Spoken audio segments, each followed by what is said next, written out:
Like they're both kind of reminding you that in small ways and in big ways, there's always more.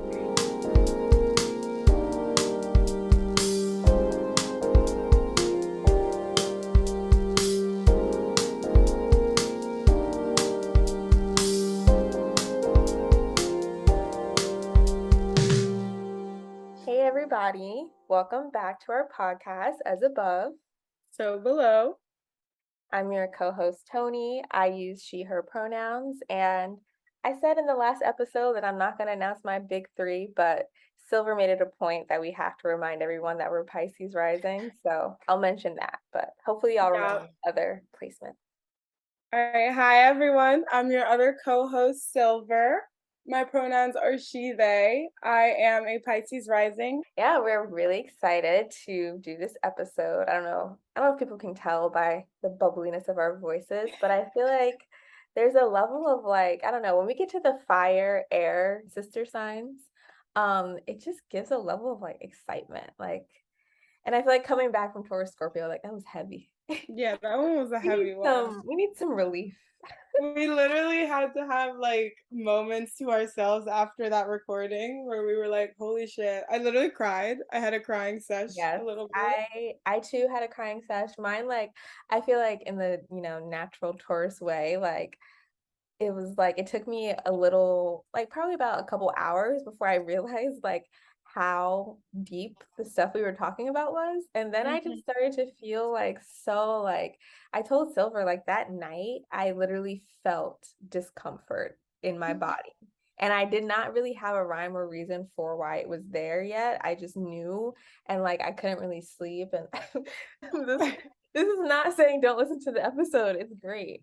But No, it's great. it's just It's a great heavy. one.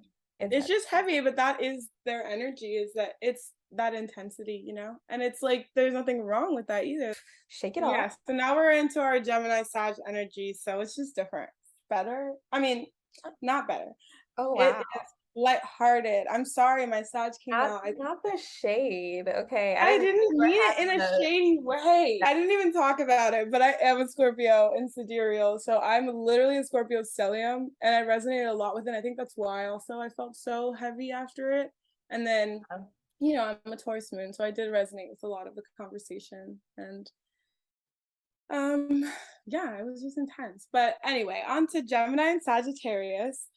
We are now recording at 4:41 p.m. Oh my god, that was exact. When I said that, it had just turned 4:41.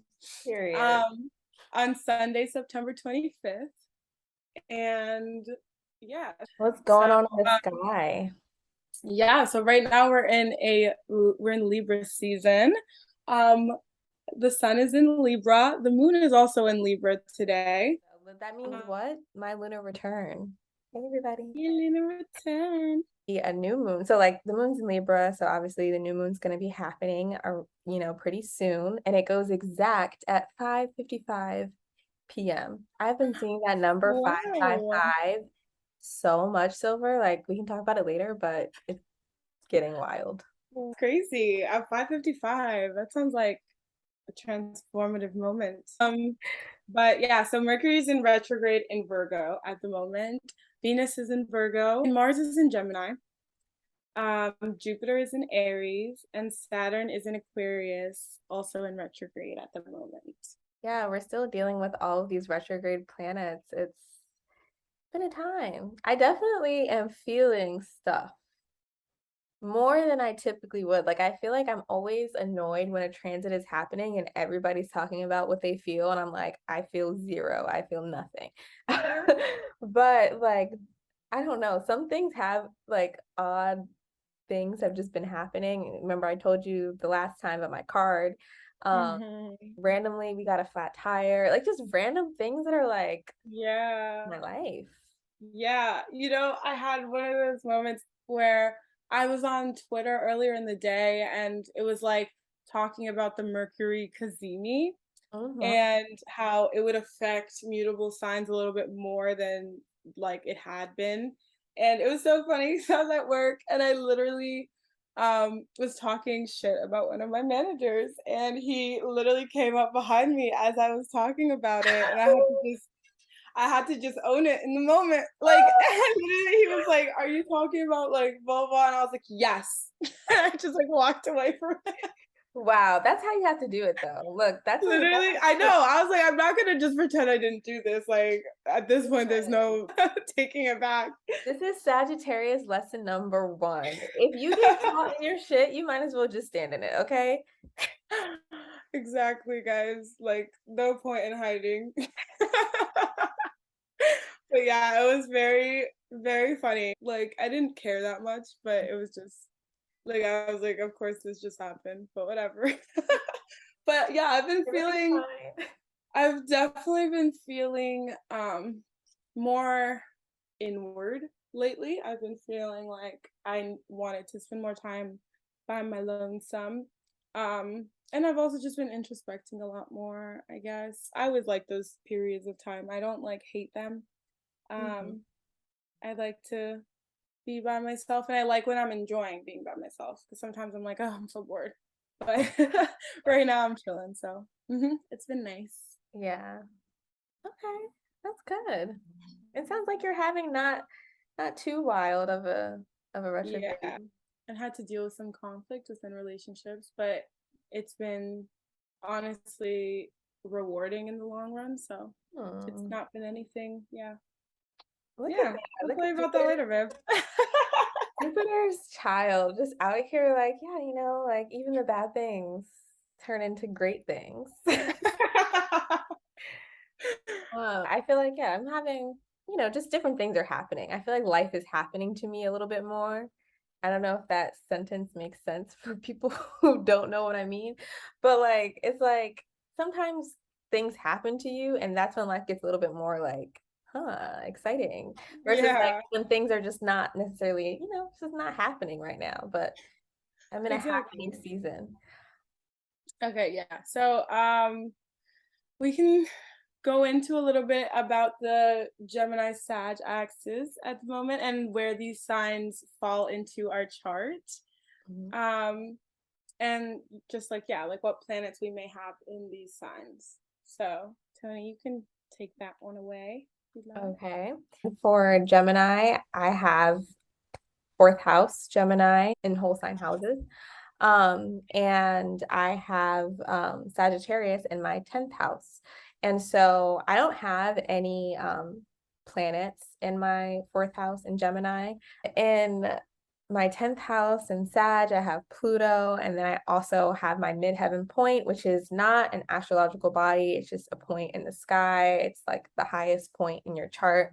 And it tends to it represents kind of what you will be known for, your reputation. It could be your career, assuming that's what one would be most well known for.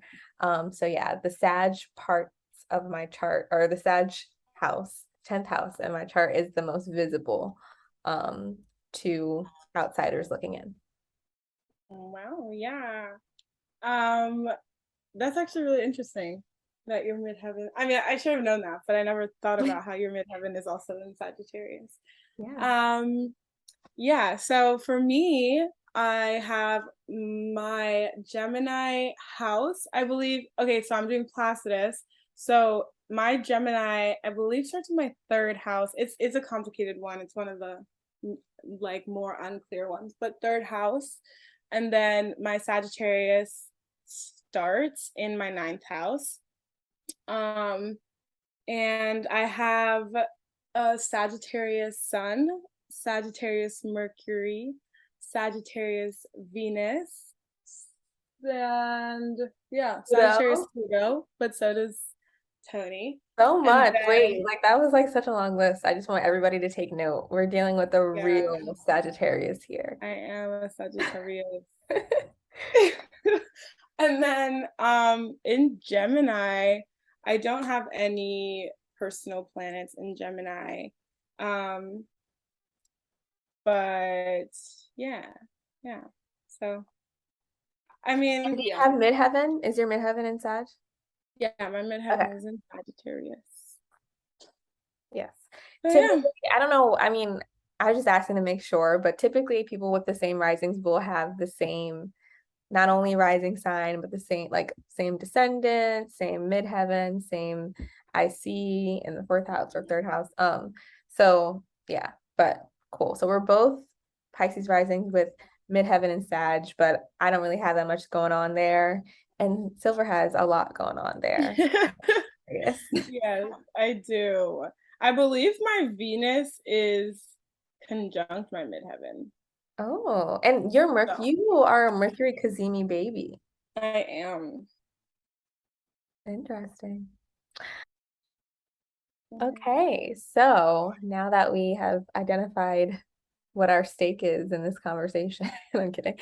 Let's move on to some visuals to give the people a rundown on Gemini and Sag. All right. I will start us off with Gemini. The little symbol underneath the word Gemini is the glyph.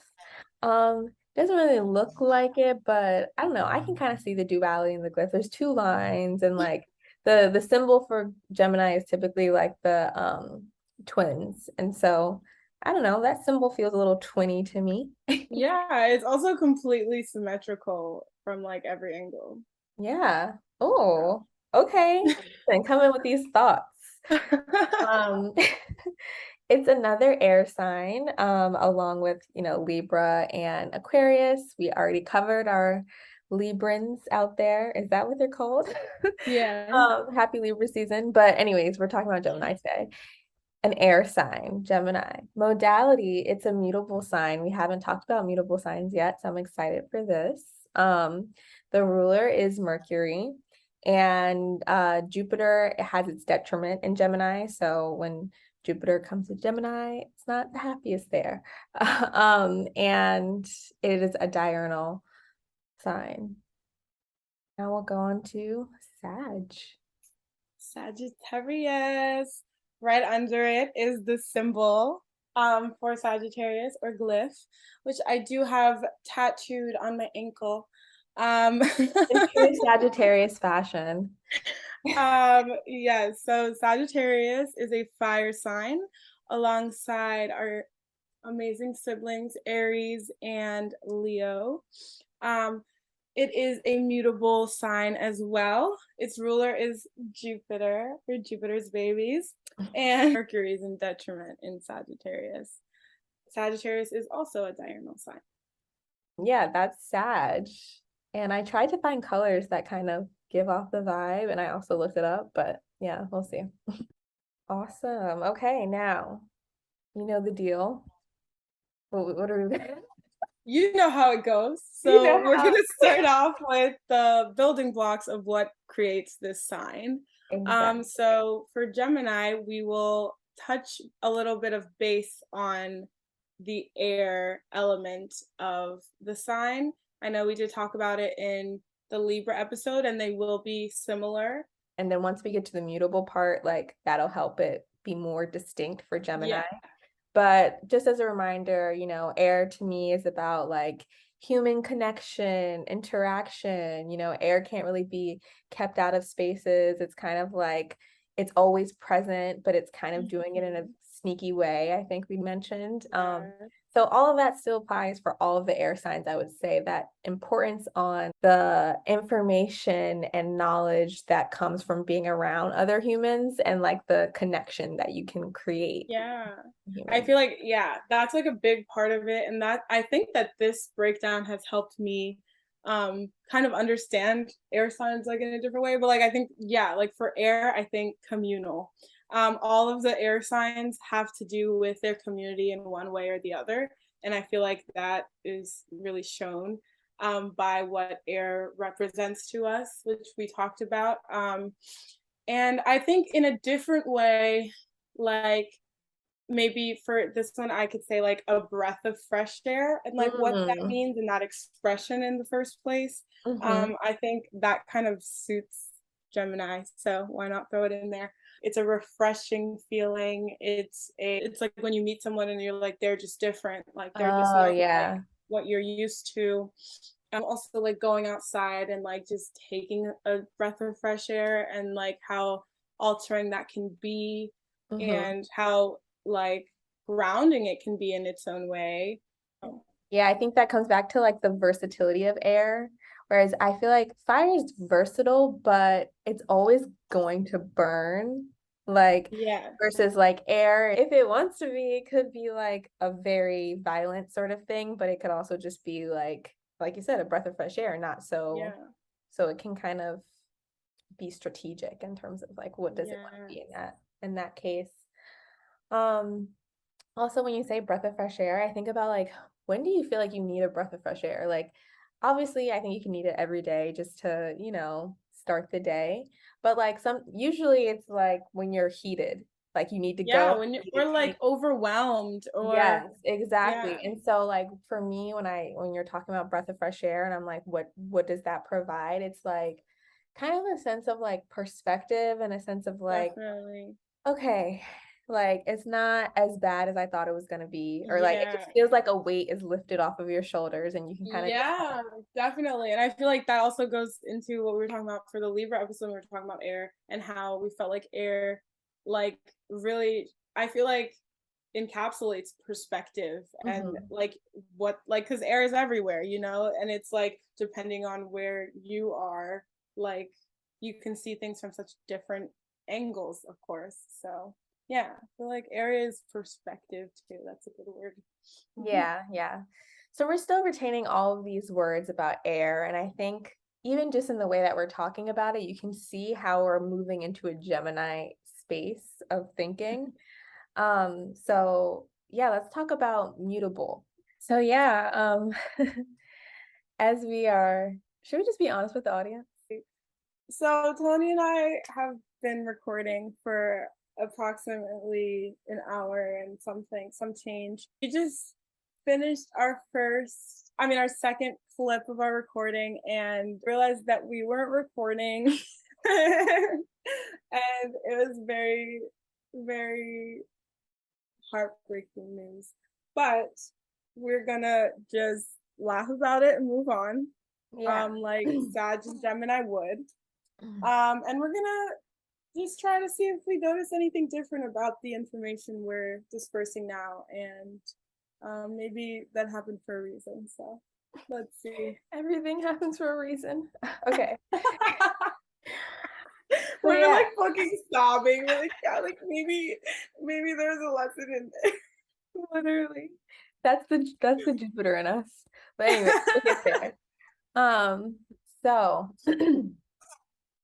so we've already Yes. touched on air, and I think as we're talking about it, we're kind of getting into those more Gemini feelings. So I feel like let's talk about mutability since Gemini is a mutable sign and it's accompanied by Virgo and Sagittarius and Pisces yes, and Pisces. yeah. Yes. Yeah, so what does mutability mean to you, Silver? When I think of mutability, I think of adaptability. I think of something or someone or whatever that does not want to be stagnant. So I think of the opposite of stagnancy. I think of, like evolving, of expanding. Yeah, I had a lot of very similar words. I think of diversity, I think of variety. It's like kind of constantly changing, it's adaptable. One thing I think is important to note is it's a transitional type of sign. So in terms of like the order of the zodiac, we start off with the cardinal sign, then we move into a fixed sign, and then we move into mutable, and then it starts all over again. And in the northern hemisphere, like the mutable signs always align with that transitional period between seasons. So for example, with Gemini, that comes right in that transition between spring and summer. And so when you're in that transitional period, like you're kind of like coming out of the fixed period. So all of our mutable signs follow a fixed sign. So Gemini follows Taurus, right? And it's like after being bogged down with all of that, like, I don't know, the heavy stuff, like you're just stuck somewhere and you're kind of doing the same thing. The mutable signs come in and say, okay, let's change this up. Like, we can't just be doing the same thing every day. Like, let's switch it up. Like, that's what keeps you on your toes. That's what keeps life a little bit more exciting. So I think all the mutable signs are very interested in that transitional period and moving from one thing to another. Yeah. So what mutable air would look Yeah, so when we put mutability in as an air sign, or yeah, a mutable air sign, when we're building those blocks, I think of, you know, again, air signs are still about this human connection, but with mutability, it's like you have to have as many as possible. Like that's what keeps you kind of excited about life. That's what like feeds your curiosity. Um, and so I have here like mutable air might be someone that is trying to get a bunch of different perspectives. It's not necessarily about harmony, it's just about getting all the information. Like they're just out there connecting as much as possible in this very like transitory way, kind of carrying information from one place to another. The exchange is so important for mutable air, I think. And exchange not with the goal of harmony, more so with the goal of just exchange, like just for exchange's sake. I feel like air in itself is so like adaptable, like, and just like can literally shift in shape, like it can literally shape shift. Right. So I feel like adding, a level of mutability to that, it's just like that's like wow, like that's like an overwhelming amount of adaptability of just like being able to adjust no matter where or who you're around. So I feel like that's actually really interesting. Yeah. Yeah. Like double the adaptability, I feel. Exactly. Okay, well, we've done mutability, we've done air. That is what makes Gemini distinct. But another thing that makes Gemini distinct is that they're ruled by Mercury. So, Silver, can you tell us more about your understanding of Mercury? Yeah, so I actually did a lot of research into the actual planet of Mercury, and I learned a lot about it. And it was really eye-opening. I learned a lot of things I didn't really know about the planet. Not that I know a lot about the planets in general, like beyond the spiritual meaning of them. But I learned that not only is Mercury a small planet, but it is the smallest planet in our solar system, which I think is really telling. It has the shortest year of all the planets in our solar system. So a full year is 88 days in Mercury. Yeah, so it's really short. Not only is Mercury a small planet, but it is shrinking. It is a shrinking planet. It is progressively getting smaller. So the planet is now about 9 miles smaller than it was 4 billion years ago. So it's a slow process, but it is getting smaller, which is crazy.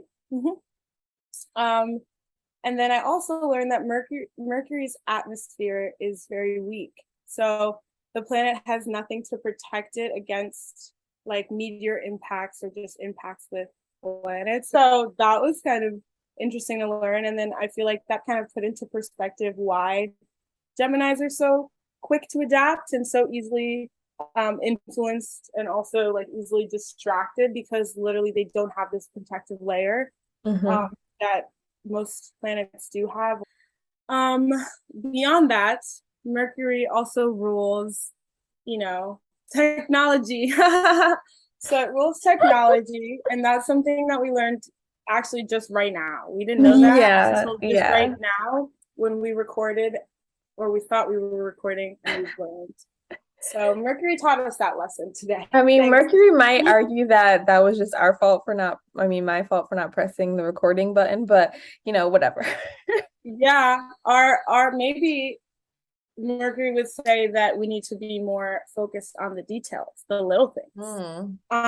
Maybe. Yeah. So Mercury rules thought, communication, and I'll let Toni take away a little bit more about what Mercury rules over in astrology. Mercury, in terms of like ancient astrologers, what's been traditionally associated with Mercury, it really makes the world go round. Like it rules so many things, like Silver mentioned, technology, transportation, information, like just the ways in which I think as social beings, we're always communicating. And so that in and of itself is so much responsibility for Mercury because it's like that's something that we're constantly doing. And then on top of that, it rules a lot of the things that just like make society function, like the way we get to work, the way we get, to any of our destinations, the technology that we're using all the time to continue staying in contact with each other. So yeah. And then yeah, there's just so much that it covers. Mercury is a small planet, as Silver mentioned, but it's covering a lot of stuff. And I don't know if Silver went into this, but it's also a very fast-moving planet. And yeah, Silver mentioned that like their years are shorter. Mercury is also never far from the sun. So usually if you have, let's say you're an Aries sun, you're not going to be like let me not misspeak. If you're an Aries sun, Mercury is probably going to be either in Taurus or it's going to be in Pisces or it's going to be in Aries. I don't think it will get further than that from the sun sign. And so I mentioned that because Mercury also is important for transmitting information that the sun is, providing. And so the sun is like I don't know how to describe solar insights, but I have an example of when I had a solar insight. I'm not going to go into the details of the example, but the feeling of when you like learn something new or like everything just starts to connect. Like to me, that's like a solar insight. Like when you just, it's like, oh, like you're like the light A bulb. light bulb moment. Yeah. Exactly, like a light bulb moment. Like to me, that's a solar sort of insight, in the sense that I can see how other people might feel like it's more mercurial, but what I'm really trying to say is that when you have those solar insights, Mercury is the one that delivered the message to you, and it's the one that's like it's the planet that's going to help you to deliver the message to others. And so like not only does Mercury oversee a lot of our like daily lives, it's also sort of transmitting and translating these solar insights, and it's helping us to communicate, the divine within us. Then I feel like Mercury is also about astrology and like it has close relations to like devotional practices because it's one thing to be spiritual, it's one thing to have a spiritual connection, but it's another thing like to be able to communicate it to others and be able to actually develop thoughts that make it make sense for you. So Mercury makes it make sense, basically. Another fun fact I learned about Mercury is that the planet Mercury has no moon. It has no moons in general. So I feel like that makes sense as to why Mercury itself is a very logical, rational planet ruler. Um, it's not like you're not gonna like we talked about this a little in our last episode, but how the moon represents your emotions and whatnot. But I feel like being ruled by Mercury, you're not gonna tend to follow your heart or your emotions. It's a very like it's a rational intellectual process. You're gonna like think about um all the possible ways that it could go and I feel like make a decision based on your logic. So I feel like that was yeah, telling. Yeah, and Mercury has no loyalties, kind of. I don't know. I feel like let me just go there. Like Mercury is not really loyal to any sort of thing. It kind of just it depends on where it's at. It'll take on the energy of the environment that it's closest to or that it's in. So one thing that like a lot of ancient astrologers talk about is its ability to like when it's moving through the different signs, like it can kind of do anything. It's kind of a jack of all trades in the sense that wherever it's at, it's gonna like learn it, figure it out, and learn how to like, you know, put it on. And then they'll take it off when they want to move to something else. Cause it's like it's mutable. It's not gonna, I mean, Yeah. sorry, not mutable. I'm thinking about Gemini. But like Mercury's fast. So it's gonna like it's not just staying with one sort of energy all the time. It's Yeah. fast, it doubles back, it does a lot. It's not a very it's Stand not a, still. yeah, it's not consistent. It's like it's a little bit unpredictable, Mercury. Um, Yeah. and so I know that was a little bit of an abrupt end to Gemini, but we'll come back to them. So yeah, now we can go into a little bit more about Sag and what fire might mean to us. We did talk about this in our first episode, in our Aries Libra episode, but we will kind of just touch base or remind those of you who might not have heard it or don't remember maybe what fire means to us. Yeah. So, And yeah, so moving into mutable fire. I think when we think of fire as a mutable sign, while Aries was like the start of the fire, um, while Leo is the fire that's kind of like fixed and is controlled and harnessed or whatever, I think mutable fire is like fires in every direction. And one thing that I always think about is the show Little Fires Everywhere, which is a great show. I definitely recommend for everyone. Kerry Washington is amazing in it, along with me. she And I don't have like a clear analogy for like why I think that that show represents Sagittarius necessarily. However, the title of the show and then also like the fire that ultimately happens in the plot of the show is like very poignant in the sense that when you think about little fires everywhere, I feel like that is really showing the potential of fire as a sign, as an element. I mean, so like the fire starts for Aries, and it's like maybe you can like, you know, get it out pretty quickly, hopefully, and like they're gonna burn out anyways. With Leo, fire is more controlled, it's stabilized. You don't really have to, it's pretty safe. Like you can honestly get pretty close to controlled fire and you'll still be okay. With little fires everywhere, it's like either you're gonna burn down because it's like they're literally everywhere, you can't really escape it, or it can cause like this like amazing sort of inspiration in terms of fire being that strike of inspiration. So if you have inspiration in all these different places, it's like that can really be very just awe-inspiring. And so what I'm trying to say is mutable fire, I think, is like in its unpredictability, it has a lot of potential that I think that is not fully expressed in the other fire signs. So I think that's what makes mutable fire unique. It's interesting because like mutability and air gave me that kind of energy too, but mutability and fire gives that same energy of like there's so much that can come from just air in itself, and there's so much that can come from just fire in itself. So the idea of either of these being mutable and changing constantly and stuff, it's just like an extra layer of unpredictability of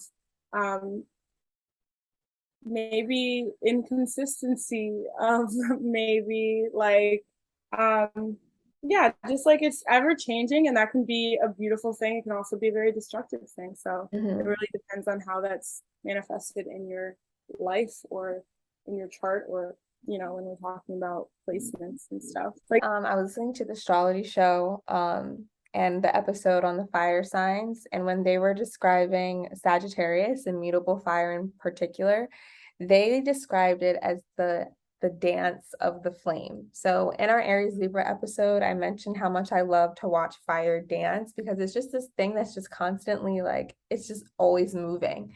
And so the describing mutable fire as literally like that dance that the flame is doing, I thought was really just it provided great imagery for like what does it mean to be mutable fire? What does it mean to be constantly in motion? I just feel like that's a special type of expression. I feel like it adds another level of aliveness to the alive nature of fire signs. Like definitely, that's yeah. why I think mutable fire and Sagittarius is as our mutable fire can have this larger than life personality because like they're already fire, but they're like now they're like moving fire. Like it's like they just had to add another level of razzle dazzle. Yeah, I mean, in the first video when we were talking about fire, and you were talking about how you were watching the flames dance and stuff, and now connecting that back to what you just said. I feel like it's very sad energy. A mutable fire. Like I feel like it's you. I remember you saying it was like captivating, and it was like hard to not like stare at it. And Mm-hmm. you know, when I think about Sagittarius, I think that's what we are. captivating and hard to not stare at. No, literally, I like, feel like we have such a, and like you saying, like it adds a level of like liveliness. Like I think that Sagittarius have such a natural like charisma and light that I feel like it is hard to not want to um be around it or to like mhm. watch it or to admire it, you know? Yeah. Not just saying that because I'm a Sag. I also think Yeah, it's this message is brought to you by the Sagittarius Supremacy club leader, Silver. period. Yep. Like nah, I love y'all too though. No, I definitely I support the Sag movement. Anyway, we've gotten into mutable fire, and those are two things that make Sag unique, but we also can't forget about Jupiter, the ruler of Sagittarius. And so to continue building these building blocks, we definitely want to let Silver take it away as our Jupiter ruled sun and rising and Venus and all her other all their other Yep. Mhm. Okay, so when I was looking into Jupiter, there were a lot of things that I learned about this beautiful planet as well. Um, so in contrast to Mercury, um, Jupiter is the largest planet in the solar system. And I think that when I was doing this research, I literally like as I started with Mercury and then I moved to Jupiter. And as I did that, I was literally like, these are such like related planets. Like they're Mhm, definitely just like on the same spectrum, just like complete opposites, but same idea. Like I don't know. mhm, Okay, mhm. so yeah, I learned that it's the largest planet in our solar system. Its atmosphere is of hydrogen and helium, which when I like thought about that, I was like thinking about what like helium feels like for, you know, when you like were a kid and you were literally like inhaling helium and stuff. Like, cause I don't do it anymore. That's for sure. I'm grown now. And but like when I think about that, I think about like how giggly you feel and how like your voice is lighter and just higher and just like you know like when you're just with your like friends like as a child and you were with your friends and you were inhaling helium and it was literally just like so funny for no reason and just like everything It's was still just funny. so Let's be it's honest. It's still hilarious. Like if we exactly recorded this episode with our helium voices, can you imagine? We wouldn't get it. We we would were literally like it's hilarious. It's just so unserious. And I feel like that is literally Jupiter, like just unserious. yes. Um, and then I also learned that like opposite to Mercury, so Jupiter rotates once about every 10 hours. So its days are shorter, but then their years are equivalent to 12 Earth years. Wow. And for Mercury, I believe their days were longer, but their rotation is shorter. So Okay. interesting. Interesting. Um, outside of that, Jupiter is full of the remains of baby planets that it ate up.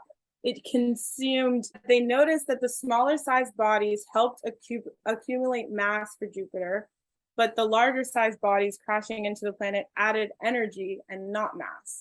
So Gave them what something to eat. Silver is saying is that Pisces and Sagittariuses that are ruled by Jupiter, they eat bitches for breakfast. So We eat bitches for breakfast, lunch, dinner, and snacks. do not fuck Literally, with yeah. them. It's so fucking funny and telling, I feel like, of just Jupiterian energy. Um, outside of that, Jupiter was one of the first planets to form in our solar system. However, it is the one that we know almost nothing for certain about its formation. Okay. So that was really interesting. It's also like people are literally still learning about this planet. Jupiter has 75 moons. So for those of you that think that Sagittarius don't have feelings, let me tell you. Let me tell you, we absolutely fucking do. We have way too many feelings to literally comprehend. Thank you for those fun facts. We love learning about Jupiter. It's the best. planet. I'm kidding. I'm not trying to do any planet supremacy here, but Jupiter does signify really good things. I mean, astrologically, all of those good things that happen for you in life, like most of the time it's Jupiter, like especially the grand good things. Jupiter is about like those big blessings. It's a very Exactly. big picture planet. It's larger than life. Like Silver mentioned, it's the largest planet in our solar system, and it definitely has that larger than life energy.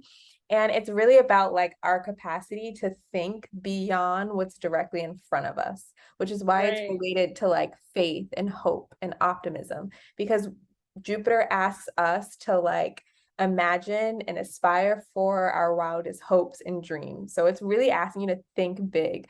I saw this like there's like this viral video going around that's like, you think it's small, think big, bitch. Like it's so funny. I love it so much. I hopefully will be able to like reshare it or something on our socials and stuff, because it's such a good video. But that's what Jupiter is like. Like it's always like, think bigger. Like whatever you thought you wanted, like multiply that, because that's what Jupiter Exactly. wants to give you.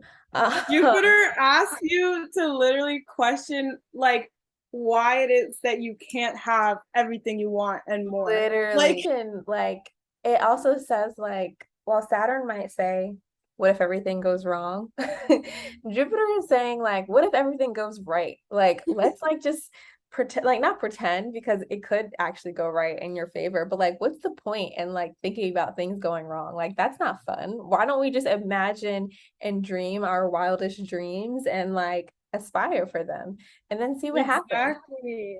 And I Um, literally I remember I sent Toni this TikTok of this girl and she was like a day in the life of like and it was of every sign. And the Sagittarius one was literally her like quitting her job and deciding to go on a trip. And then as she was like packed, ready to go, she got a call from a new job that paid like 3 times as much as like whatever.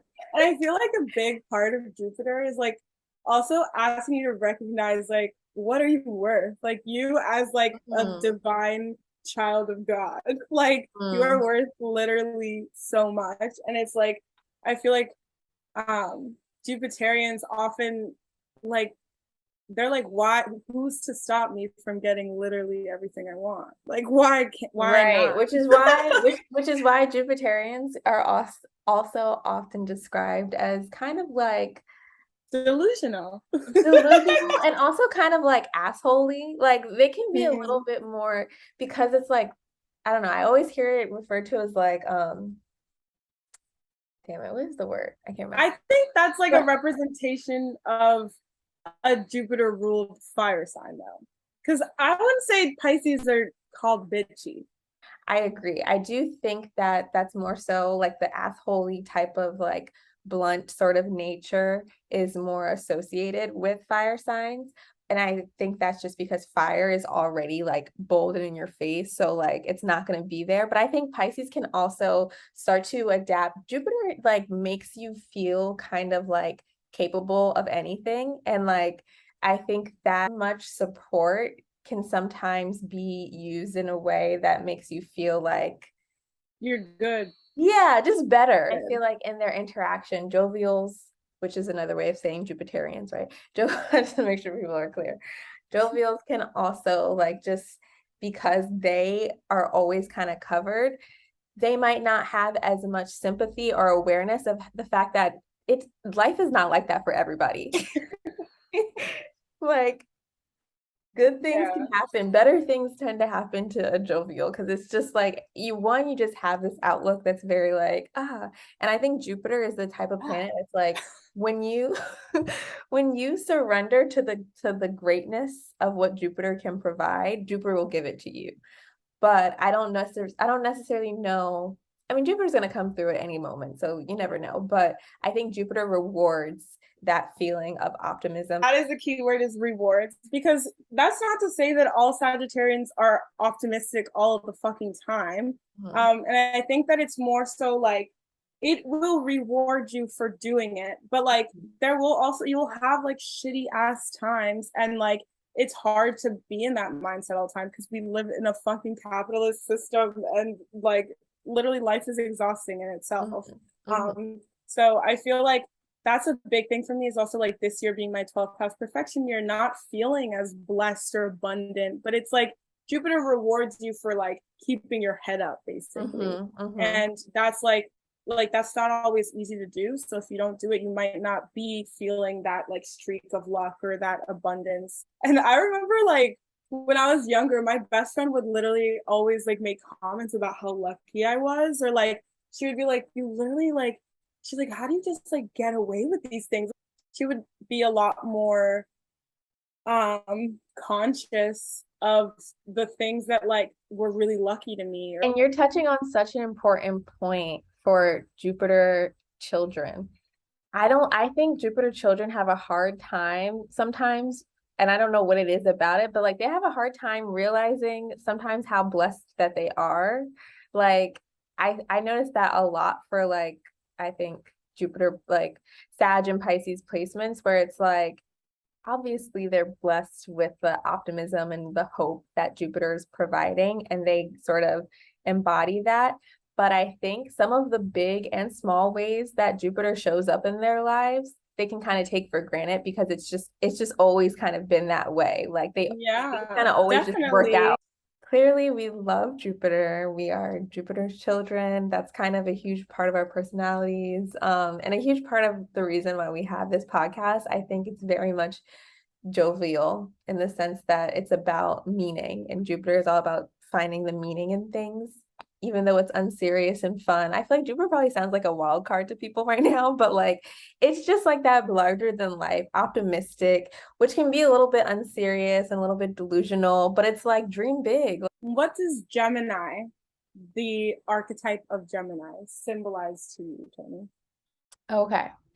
So some phrases I have are like, this is kind of like a low start, but curiosity killed the cat.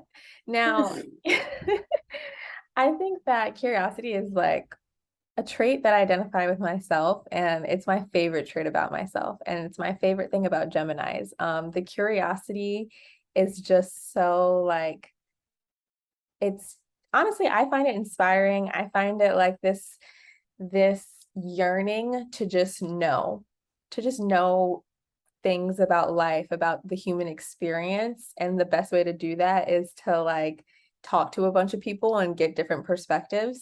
And so Geminis are very much like that figure that is just kind of the movers and the shakers, like kind of going around getting the scoop. Like one thing that I thought about and also that I heard about on the Strology show was Mercutio from Romeo and Juliet being compared to like the Gemini figure in that play.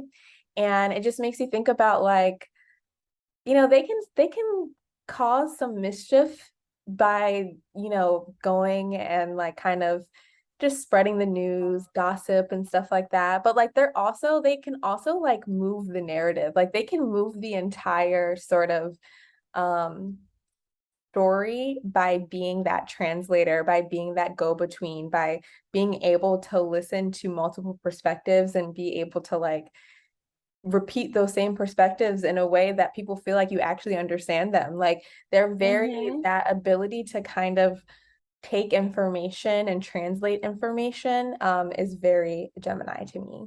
And Yeah.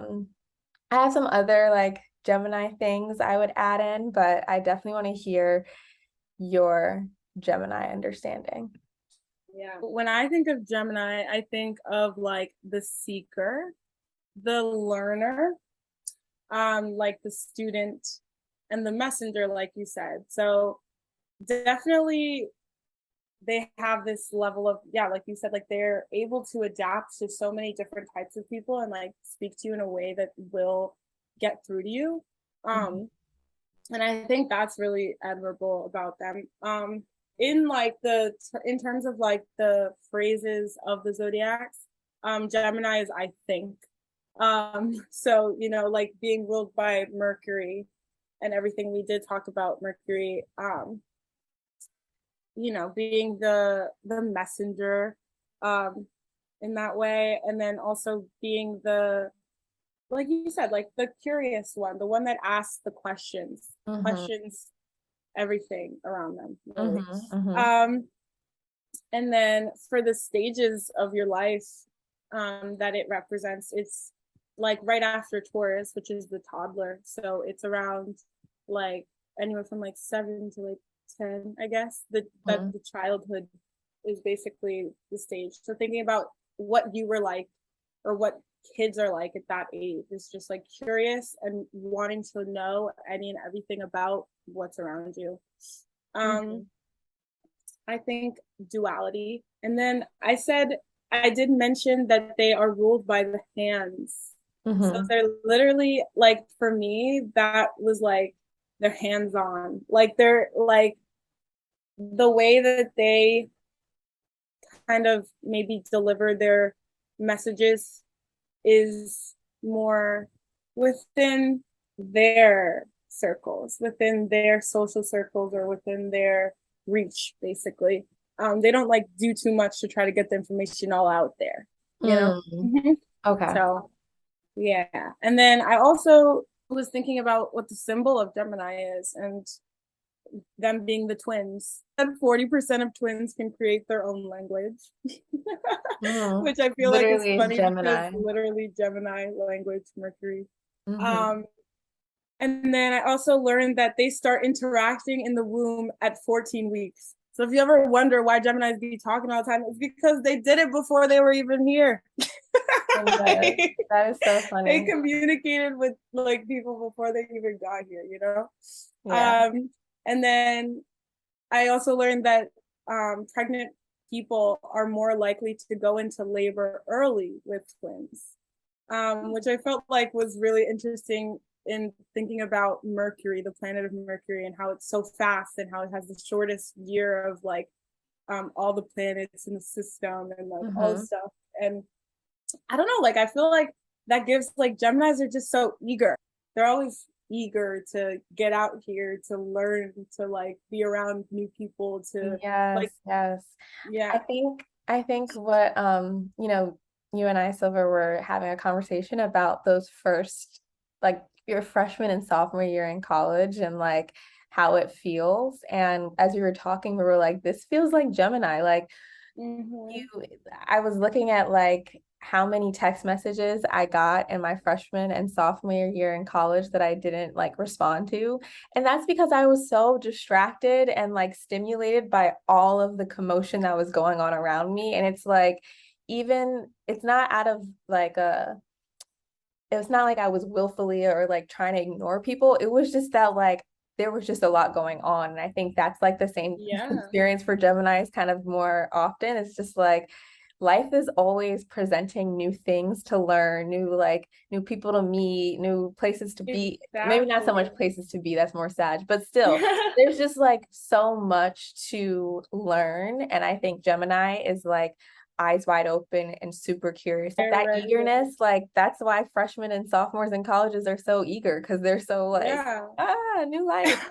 And then like thinking about how Gemini follows Taurus in the like in astrology in the astrological year. And how like for Taurus we talked a lot about the body, about learning about like ourselves and focusing on ourselves. Um and then Gemini, I feel like that's like the point past that, the point of like you know your body, you know what's around you, like within close proximity, you know your home, you know your environment, but Gemini wants to go out and like do that next step of like understanding bigger environments in like Yeah, or still on like a other smaller people. scale. Yeah, or just Exactly. like Understanding like socially, understanding people that they're meeting, understanding like even like I guess family outside of yourself, like in that way, and like siblings and like learning them and stuff. yeah, like a level of understanding that is more it's not so much about quote unquote survival. Like, yes, this information can help you to survive, but also like this information is just interesting to know. I feel like Gemini's like they just want to know just to know. It's not necessary, it doesn't always have to be like, how can I use this to support? I think Virgo and their earth tendency is like, how can I use this information to support my livelihood and da da da da. Gemini is a little bit less serious about it. It's a, it's a little bit more like um they just want to hold space for all of these perspectives. And I think when you said duality, like that's super important for Gemini, and the ability to make room for the both and, which is like all that's literally what I opened our series on. I'm like, in this practice of going through the astrological axes, I want everybody to understand both things can be true. And like, I already know Geminis were right there with me already, because like that's how Geminis work. They're never looking at things from like this is the only point of view. That's not in Yeah. Gemini's vocabulary. And like even thinking about how Mercury shrinks, right? Or how it is shrinking. I feel like that is a big part of Mercury too, is that Mercury is so detail oriented. And I think that that manifests way differently in an earth sign like Virgo. But for Gemini, I feel like it's just like like the intellectuality of an air sign. It's like the information that they're receiving and trying to just like go deeper and deeper into it and like get the details of it. Mm-hmm. I don't know how they'll use it. I don't know what they'll do with it, but they But want they'll that have it. They'll information. have it in their arsenal.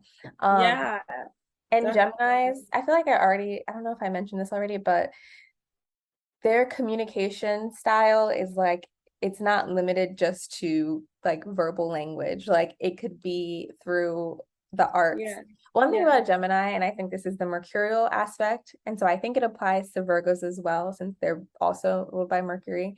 But I really feel like they can do anything. Like Yeah. like when I think about like different professions and like different just styles of life, like I always have to include Gemini in my list of like what that sign could, or like what that person could be, because Mhm. Geminis have proven to be capable of so many different things. And I think it's that variety and that versatility. They also are probably doing multiple, they probably have like multiple sort of things that they Mhm. do. Yeah. So like, and it's also multidisciplinary in the sense that they are really good at like taking things that they do in one area of life and like applying it Bringing to it another to area of life. Like they can kind of dip and dabble, and like maybe they won't always use it, but they have the ability to use so many sort of experiences and so much information to interact with the world and like yeah. translate. I definitely think they use it, and I think that that is where this whole like idea of them being two-faced comes from, Mm, is that they, I think that they are like, they do take what they've learned from different relationships or different people or different like experiences and what they like, and then they apply it to like their lives. And so people are like, this isn't really you, but it's like, I think the thing about Gemini is that they don't like, they're constantly figuring out who they are, and so they don't like when people tell them that like this is what they are, because they're like, who are you to tell me? Like I'm mhm, still figuring it out. I'm still like honing in on like what it is that I am, and I'm constantly changing in that idea. So mhm. who are you to tell me that this isn't Right. me? And I feel Exactly. like that's a big Gemini thing. I want to respond to the two-faced thing. I think that's also because they can hold space for the both and. People don't do Mm-hmm. that. So because people approach their like entire lives around like binaries and being able to say this is either this or that, when Geminis come and say, "Hey, maybe it could be both. Like maybe it could be all of these things." People are like, "You're being like you're being fake. Like you need to pick a side," or kind of something like that. Exactly. Whereas Geminis are like, why do I need to pick? Like, what's the point in picking a side? Like, the real fun stuff, the real information is Is not in in picking the a in side. It's between. in, yeah, it's in the transition, it's in the communication, it's in the, like it's interesting because Mercury is so small, but when I think about all that Gemini is doing, and even just all that Mercury is doing, it's so big.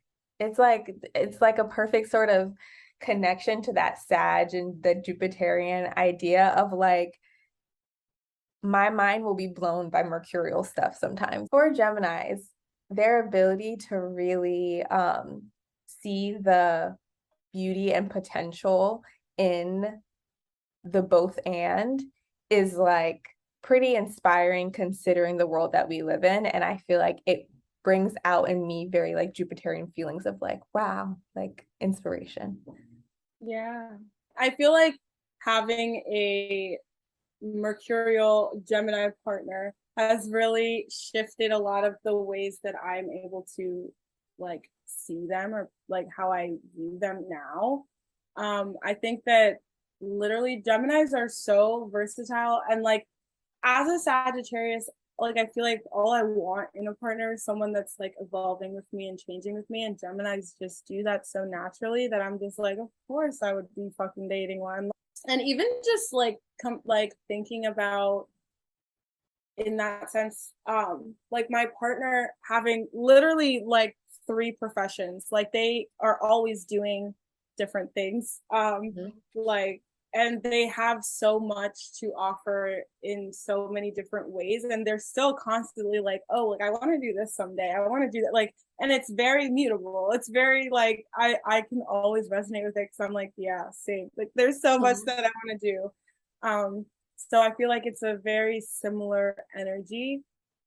Like also thinking about my sibling who is a Gemini, and this person is 29 years old, and the many, many, many lives that I have watched them lead is genuinely inspiring to me as a Sagittarius, of course, but also literally just like even in their expression of themselves and like their constant like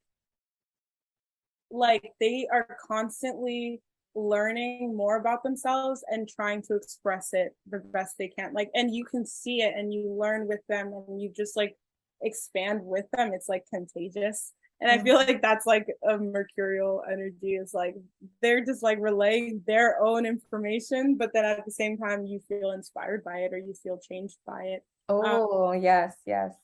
I feel like as you were talking, I was really starting to like get confused between the difference between Gemini and Sag because they do have a lot of similarities. So much so to the point where I started to think like, are Sages just big Geminis? Like, Literally, are that's they what like big it's they're Sages? just I feel like when we get into the actual axes, like I think the difference is so slight. Yeah, I think something else that I thought was interesting and I want to hear your thoughts on um is that I was speaking with my partner, and she was interviewed for something. Like I said, she has multiple professions, so she was interviewed for something that she was a part of, and the person like asked her sign, and when she said Gemini, she she was like, I love Geminis. Obviously not a response that people get often, as Geminis, I'm sure. But the person interviewing her said, I feel like Geminis are a mirror, and I think that that's why people have such like issues with them, I Oh, guess. yes. Like I said, Geminis have the ability to not only take in a bunch of different perspectives, but in that exchanging and taking in that perspective, they can repeat it back to the person in a way that the other person will feel like, yes, that's what I'm saying. Like they're translators, really, in that sense, that they can be like, Yeah. oh, this is what you're saying, right?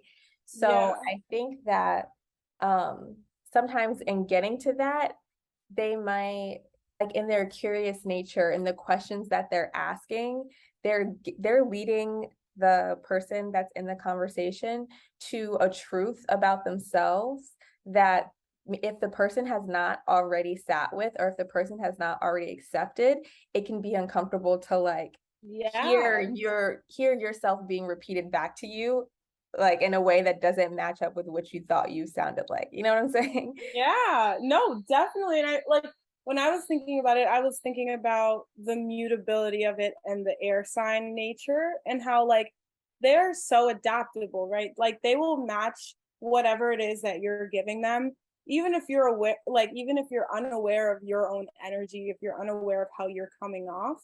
And like given that they are this like kind of curious, observant, almost like this, what did we say about air signs, that they were like omnipresent, like all knowing, like, yeah, so like I feel like in the way that like Libras, when we were talking about Libras, like they notice the slightest changes, and like they observe so much. I think Geminis have that ability too. but then it's more about how they express it back to you.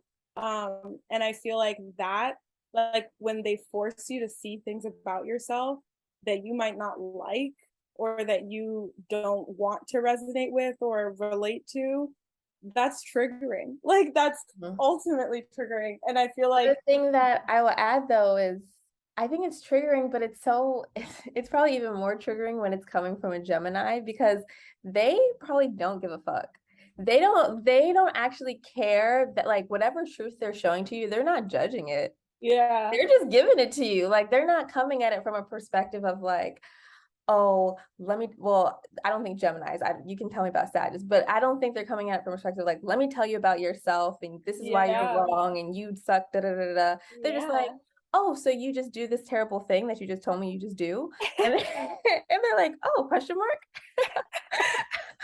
And I feel like people think that they're like judging them or like whatever, but it's honestly just a reflection of how you feel about it. Like if they're Yeah. because they honestly, like you said, like they don't care. They're not judging you. Like if there's one thing about this axis, okay, if there's one thing about Geminis is that they will not be judging you. And Sag, I will like I would love to say they don't judge, but they don't judge in that way. They don't judge in like your truth. If it's your truth But and you know it's your truth, Jupiters do rule judges.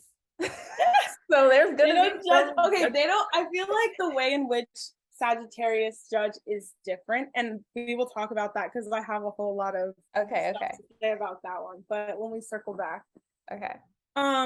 but yeah, so I thought that was such an interesting thing, and I feel like even in my relationship, like there will literally be times where I won't know that something's going on with me, but my partner will know or will like be able to see it or recognize it and kind of reflect it back at me. And I'm like, what's going on?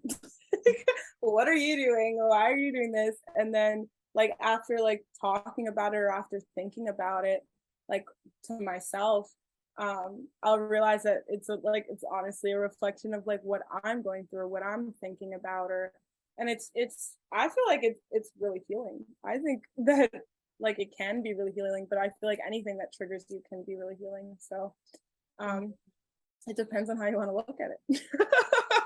Have you ever had like a Gemini experience that you witnessed or that happened to you, do you think? While I typically don't associate the houses and like assign them to each sign in order, like where the first house is Aries and the Right. second house is Taurus, I do feel like the third house and its significations, you can't ignore how mercurial it feels just because it's literally about like like it's about communication, it's about writing, it's about your daily interactions and your routine and like um commutes and transportation. So it has a lot of common links to it. So I feel like I say this to say that I have a third house sun, and I feel like my sun shows up very mercurially. And I feel like I definitely can resonate with the Gemini feeling of like information is like food for me. And that's the most third house sun thing I could say with my third house sun in Taurus. But like I can literally be nourished by like information. It gives me so much, like, I think for me, security, but I think I just can relate to the sort of like fascination with knowledge and the Mm-hmm. process of The learning, craving of it, the honestly. craving of it. Like when I'm learning new things, and I'm pretty sure this is probably backed up by like the biological factors of what happens in the brain when you learn something new. I don't have the facts to back this up, but I'm pretty sure there's like you get good hormones when you learn something new. It's like and it encourages you to continue learning something new because Mm-hmm. new brain cells form, and I don't know. It's just this is my mercurial way of trying to say that learning new stuff is like such an amazing feeling. And so I would say I'm doing Gemini stuff all the time. Like I just Yeah. it's very fun for me. It's like I think especially with something like astrology or when you're just learning something that has a lot of details and facts and figures and things to kind of remember and connect. That's Gemini is always doing that. They're always kind of looking at all of this information and they are trying to connect it. I think they do it a little bit more interestingly than Virgos per se. because they are an air sign. So ultimately, human connection is what they're after. And so, how can they connect information from these different places to create, you know, whatever they want to create?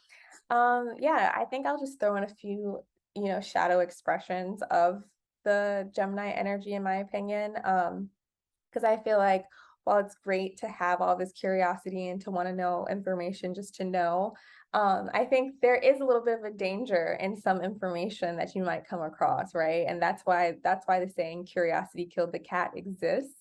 While it pains me to say, because I love curiosity and I never want it to die, um, sometimes it can get to the point where it's like, how is your way of trying to feed your curiosity impacting the people around you, and like recognizing when, like, the curiosity, you have to kind of recognizing when to rein it in depending on the environment, and recognizing that, sometimes it's not fair for you to ask questions.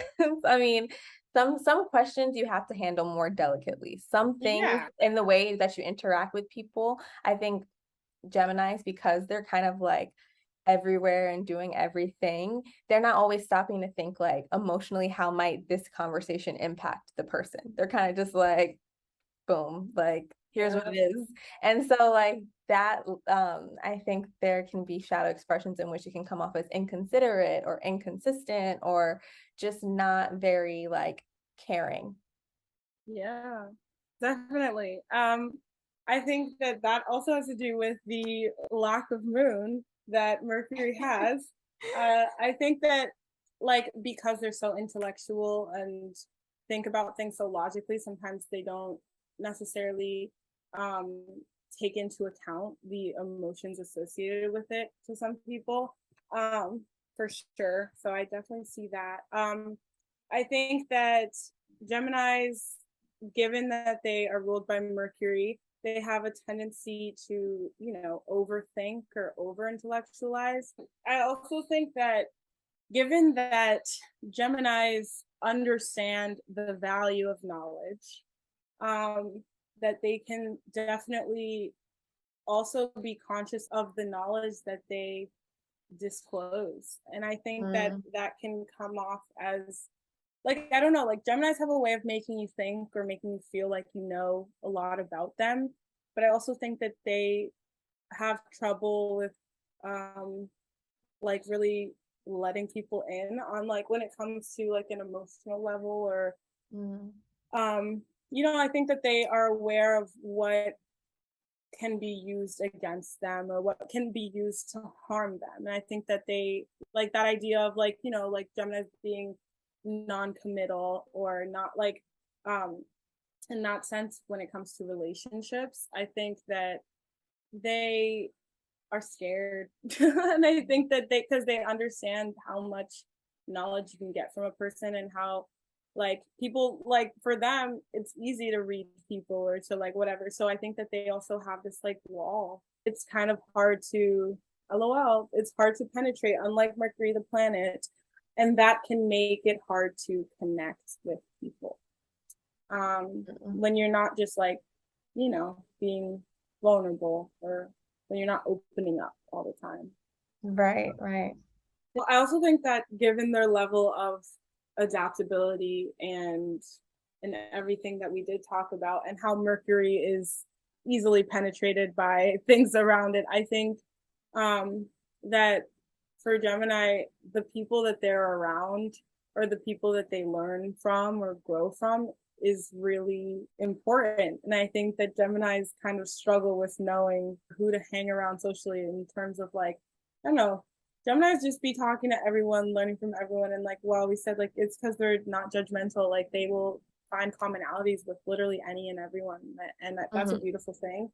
Um, and I feel like that, in a way that that can manifest on, like, the shadow side of that is, like, that sometimes if you're around people that you don't necessarily think you share values with, you can kind of, adapt to their ways of being or their ways of life that may not necessarily, like, align with your values. Or I would say also Geminis have in their sort of savviness and in their ability, I don't know, what do I want to describe this as? Just in their intelligence, I guess. They can kind of weaponize it and also weaponize the information that they have on people.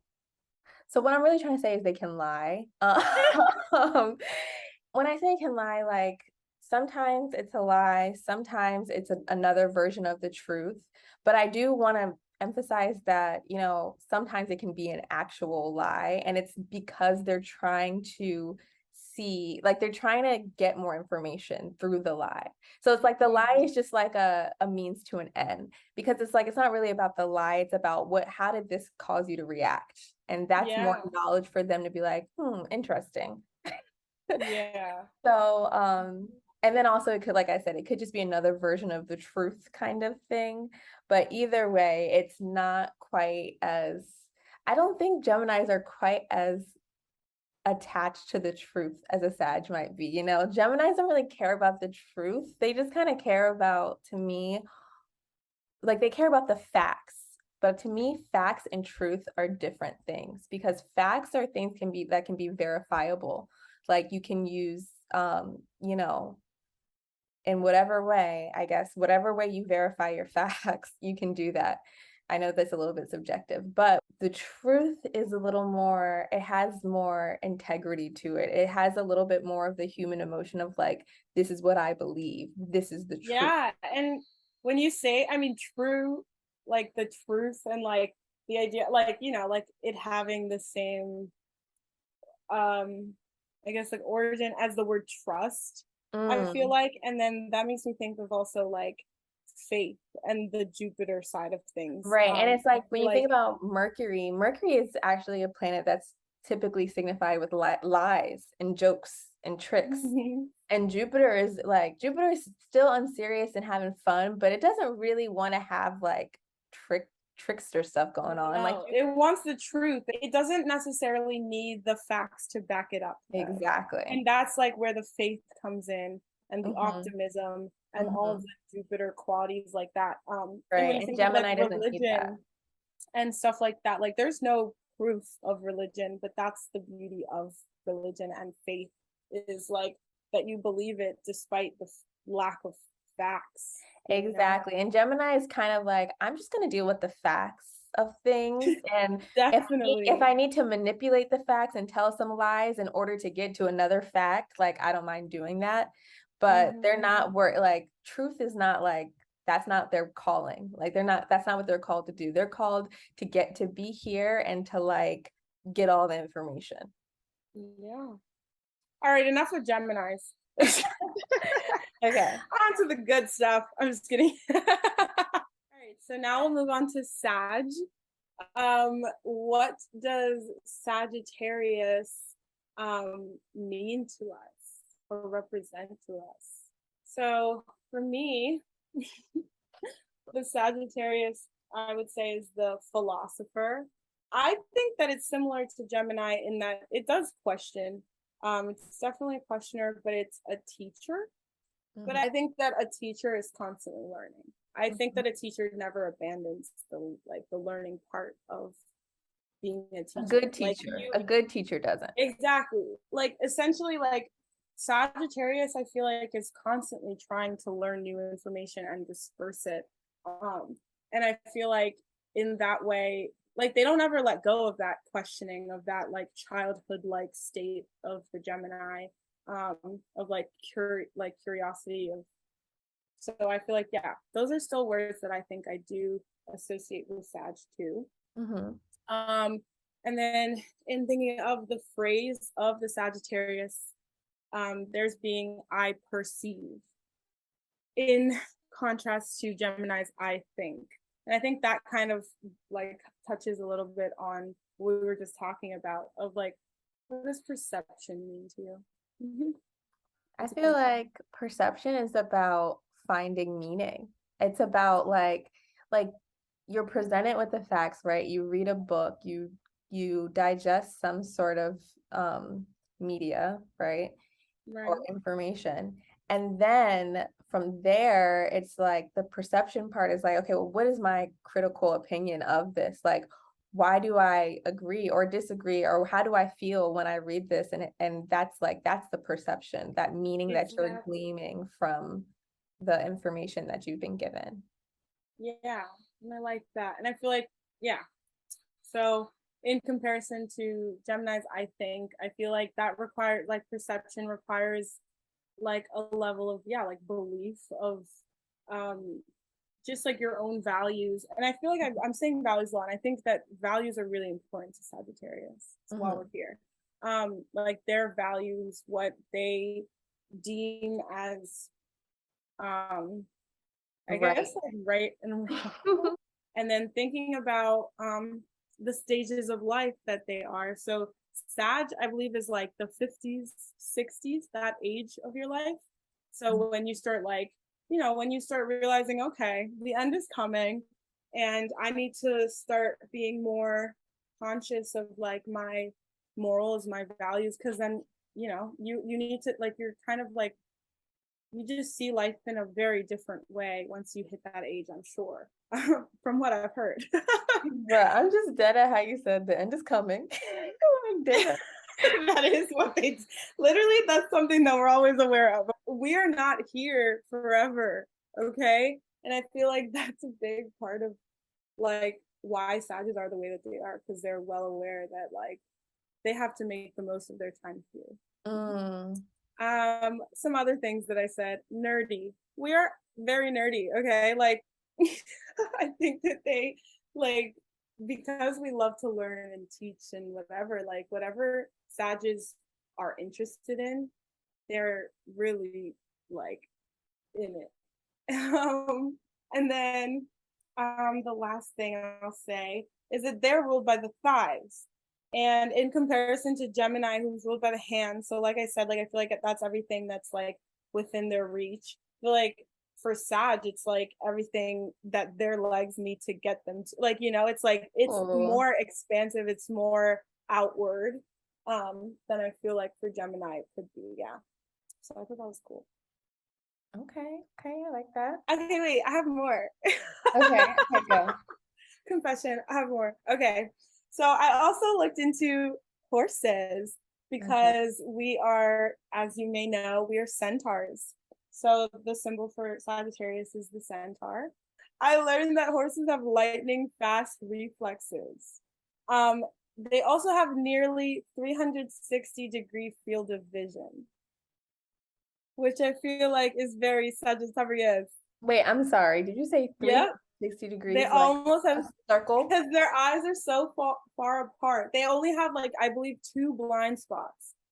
But because their eyes are so far apart, they have nearly 360 um Wow. degree field of Talk vision, about which I seeing feel it like is very all. Sagittarius. See it all. Uh, exactly. And it's like they want to see it all and they want to like learn it all, like get to know it. And so another cool thing I learned was that um horses have evolved to the size that they are today, but their ancestor was the size of a Labrador retriever. So it was like a little dog. But I feel like when I read that, also like reading it after learning that Jupiter is also expanding and growing, I feel like that was just so telling. Like, of course, horses over time have grown into what they are now in the same way that Jupiter over time has grown into what the planet is now. And just thinking about how for Sagittarius, expansion and growth is literally everything that they want. That's all that they really like feel like crave. So that was just like really, I don't know, those are cool things that I was reading about. And then bringing in Greek mythology. So there's a centaur named Chiron, which is actually funny because I believe that's where the name of the planet comes from, or the, yeah. Mhm. But this was the centaur that is believed to have killed Hercules. And aside from being blessed with the gift of immortality, he was also an astronomer, a doctor, a prophet, and one of the wisest figures in Greek mythology, quote unquote, which I think is very Sagittarius. So I'll leave it at that. So therefore, all Sages are great. And there's just so much that they're willing to like do. Like I feel like I think that's where the mutability comes in. They are able to do so many different things. And the Jupiter influence is just like there's not really any like holding a Sag back. Like they are like in the same way that you were saying that you feel like Geminis can really do everything. I feel like Sages have a similar ability. Um it's just like they need to care enough. That's the thing. Mm-hmm. Yeah, it has to make them feel alive. Yeah. So one thing that came to mind as you were describing Sagittarius is Abbott Elementary. In the show, the main character Janine is a Sag, and she makes that well known throughout the first season. And she has one, she's a teacher, so that's one right on the nose example.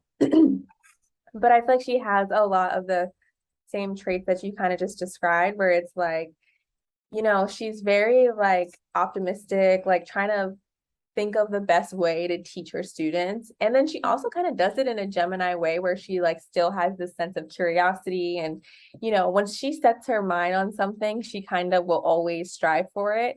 And I think you can see throughout like the series how that works out a lot of times, but also a lot of times it doesn't work out. And how like she's constantly just searching for the best way to show up for her students, the best way to deliver this knowledge.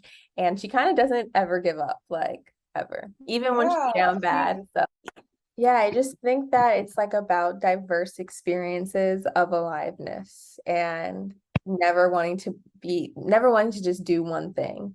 Like in the same way that Gemini doesn't want to just do one thing, I think Gemini doesn't want to do one thing because they feel like um that's limiting their like information and their knowledge and their and that kind of useful stuff. But I think for Sages, it's much more like if you only do one thing, like the possibilities are much more limited. Like in order to get all of the possibilities that Jupiter is trying to like that Jupiter is always showing Sag, like you have to do multiple things. Like I think Sag has just realized that the sort of bigger meaning of life is to live. And to live is to explore. You have to find out, like, really for them, it's like making what life worth living. Yeah. And like even thinking back to what stage of life that is, like I feel like in your 50s, 60s after retiring and being like, how do I make the most of my time that I have left? Mm-hmm. So something that I read, I remember seeing it on Twitter, and um so the at of the person is phobia, but it's spelled like pho, like like PHEAUX, whatever. Okay. They are an astrologer, I believe, and they're a Sagittarius, so they do tend to, you know, give a little bit of Sag insight if you need some advice. But yeah, they said something that I feel like really stuck with me, and I feel like this is a shadow aspect is that Sages are easy to become friends with, hard to stay connected with. And I feel like that brings me into the shadow aspect that I was thinking of. When you think of Sages and what you've heard of Sages and how they ghost and how they like escape or how they are escapists and that they don't like, they're known for ghosting. That's what Sages are known for, I feel like. And so I feel like Sages can kind of dispose of people in a way that's not cute or cool or whatever. Mm-hmm. Not that there is a good way to do that, but I feel like they have this internal compass, and it's really necessary for Sagittarius to stay in alignment with themselves. And I think that being around people can be draining for that reason, is because I feel like in order to, like how we said, like to receive those blessings from Jupiter, it's really important that you stay in alignment with yourself and that you are like your best, highest self. And I think that they maybe have this fear that people will throw them off of their path or their purpose or whatever they're here Mm-hmm. for. And so that can leave people feeling disposed of. So I feel like the thing about Sagittarius is that once they feel like they've really gotten to know you or gathered as much information about you or from you as they like can, they will be like, okay, well, now it's time to go. You really know yourself. People don't have to throw you off of like of that inner knowing. They're no longer influencing you. I think boundaries are a big thing. Hmm. And Hmm. then when you think about its mother of Jupiter and how literally Jupiter doesn't have boundaries, it literally eats bitches for breakfast, lunch, and dinner. Like I feel like that's where that comes from. That Oh, like they take what they need from the planets and then they. yeah, I think that Sagittarians hold their beliefs and values so close to them. And Mm. if people around them do not share those beliefs and values, they can be very dismissive of those people. So, in other words, Sagittarians, including myself, guys, and including myself, can be very self righteous. I don't think like Sages judge people for their truths. I don't think like if you really know yourself and like you're like, yeah, this is who I am, like, okay, like I think Sages can respect it.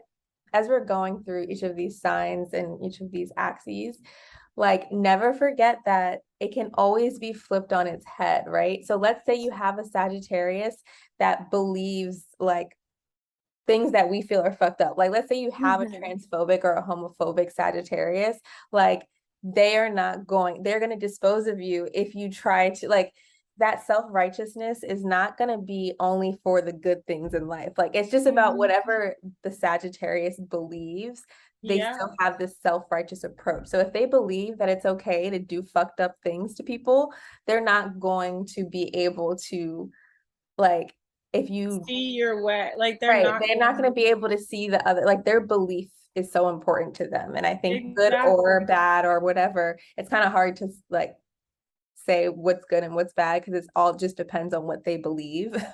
And that's Yeah. how they go and move throughout the world, I think. I remember seeing a tweet from a Sagittarius that was, and I sent this to you, Tony, about how like they were like Leos have a king complex, but Sagittarius have a god complex.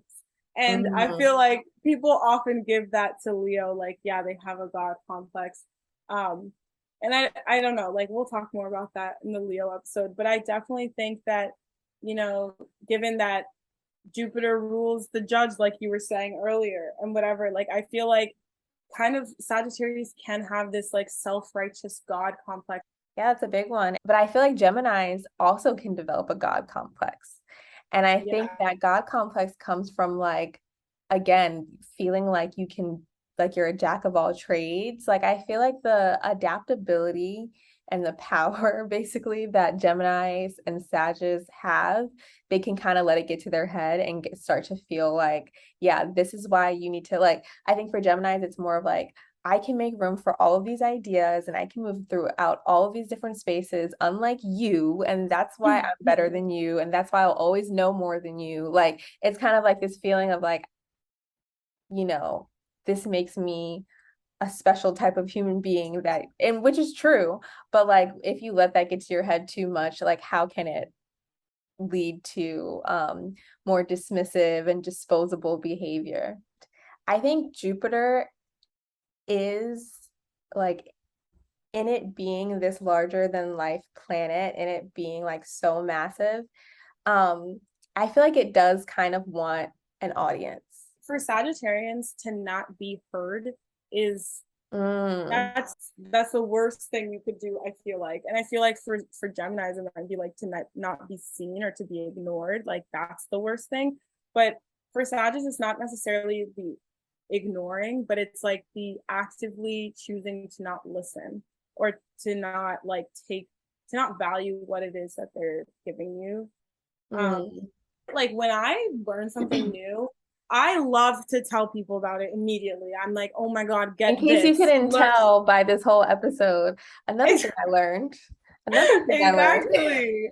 To not react in a way similar to how I reacted is like so disappointing. And it's like, and it makes you feel, I mean, it makes me as a Sagittarius feel like not heard or not valued in that way. Yeah, I feel like So, disappointment. I don't know. I exactly. resonate with that feeling a lot too, where it's like, I've just given you such a gift, I think, and that's where the self-righteousness comes in for the Sag. Yeah. Like we've given you such a gift of knowledge and a real true perspective and something that you can chew on and really relate to your life, and you are not Yeah. receiving it. You're not acknowledging how amazing what I just gave you was. Like I think Sages and I think Pisces too, like there's like so much, you have such high expectations, I think, of people. I think that Definitely. Jupiter gives you a very hopeful outlook on what is like what humans are capable of. And so it's like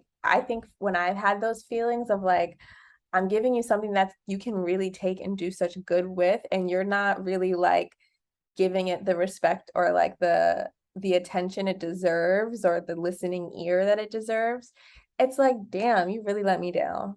I feel like for Sagittarius, it's kind of like a love language to like give this information or to like like to relay the information that they've learned. It's like get like, oh my God, this kind of altered my life. Like, let me tell you about it. And for someone to like kind of disregard it because they don't hold that same value to knowledge, which is I feel like what Gemini and Sag both do. They like really value knowledge in itself. And so for them, it's so like it's like I'm offering you this gift and for you to like literally just like throw it away. It's like really like heartbreaking. The shadow side of that can be like, okay, but is this a gift? Like this gift aligns with your beliefs, but did you check to make sure it aligns with theirs? Because I think Exactly. before you go to disperse the information as a Sag, because that's what you want to do, you want to like drop all this knowledge and stuff. Like I think Sages can maybe sometimes forget about the context of like, is this going to be quite as valuable for this person's life? Or is it like just because you deemed it valuable, just because you deemed it worthy, Yeah. that doesn't mean the person that's receiving it is going to deem it worthy. Yes. You might need the help of a Gemini to kind of help translate it. Be like they can do that mercurial thing of discerning how to translate information in a way that other people can actually receive. Yeah, that was something that I was gonna mention in the like what can a Sagittarius learn from a Gemini? When you were talking about how Gemini literally like translates and adapts to who you are as a person to like relay that information so that they know that you will receive it. I think that's definitely something that Sagittarius can learn from Gemini is like that ability to kind of like pose something to someone in a way that they might resonate with it more. All right, so now let's move on to the Gemini Sagittarius axis itself. Yeah, I feel like we've already been getting into it basically in our sort of so comparisons, but yeah, let's get into it fully.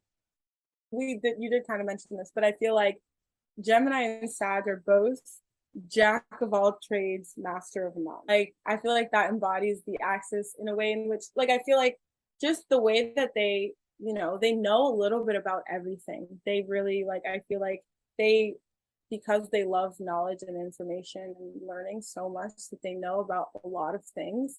But I mean, I don't think that they can't be good at any one thing. That's not necessarily how I meant it. But like I feel like they don't like hone in on any one thing. I feel like they're just like because of their mutability, it's like they are jack of all trades, but they're not gonna necessarily like just be like, I'm gonna focus on this one thing. I'm not gonna master this one thing. Yeah, I think that's a good one. I forgot the end part of that quote because I just feel like jack of all trades. That sounds so great. But master of none kind of shows the other side of that. Like when you don't actually hone in on a sort of task, it can be hard to master it because mastery takes time. And I feel like Geminis and Sagittarius don't got time. Like they're like I have to like go into the next thing. there's always more. That's Exactly. So like why would I try to sit here and master this? One quote that I heard someone their name is Colin Bedell, and it was on the Strology show, and they're a Gemini as well. And one thing they said was expand your language, expand your world. And they took this from a quote from, I guess his name is Ludwig Wittgenstein, some Austrian philosopher. Yeah, some old white guy. But anyways, said the limits of my language mean the limits of my world. And I feel like that is the Gemini Sag axis. Language being Gemini and world being Sag. And like in order to explore the world and to expand your world, language, like you can't do that without language. You can't go to all of these places and experience all these experiences without a way to like communicate in those experiences, you know? Remember I mentioned earlier how Mercury has this important job of like transmitting solar insights and transmitting the divine.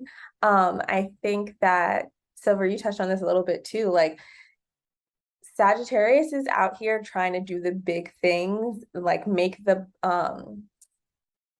these sort of larger than life connections.